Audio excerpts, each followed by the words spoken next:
अस्सलाम वालेकुम रहमतुल्लाहि व बरकातहू। जनाब अज माशाल्लाह 3 बकरियां दी लाट लियांदी ते 2023 दी कुर्बानी ते लगन वाले ने। अगर कोई बकरियां वास्ते साह नहीं रखे तो फिर भी माशाल्लाह जबरदस्त और माशाल्लाह A+ क्वालिटी दे विच ते पहले नंबर ते माशाल्लाह बकरा आगे ने प्योर नागरा बीतल माशाल्लाह बकरा है। पीआर बकरे दी माशाल्लाह वेल भी चेक कर सकते हैं भरा, चंगी लंबी वेल दो वेखो बिल्कुल तीर वाली कर सीधी बिल्कुल बराबर दा तल्ला और खूबसूरत माशाल्लाह फेस ब्यूटी दे विच ने।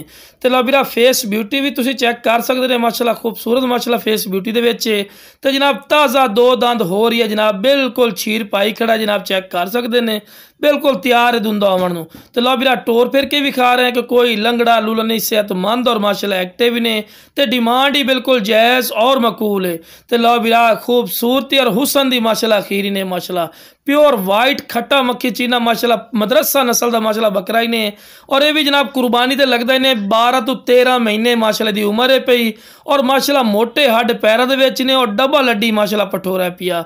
पठोरे दी माशाल्लाह फेस ब्यूटी भी चेक कर सकते हैं, खूबसूरत माशाल्लाह फेस ब्यूटी दे विच बिल्कुल वाइट अख दे विच चंगी झालर कन्ना दे लापर कोई ऐसा पॉइंट नहीं जिहड़ा बिरा काम होवे ते पक्का खीरा बिल्कुल दुंदा हो रही ने। ते लो बिरा इनू भी टोर फिर के चारा भी खवा के विखा रहे कि माशाल्लाह सेहतमंद और माशाल्लाह एक्टिव है।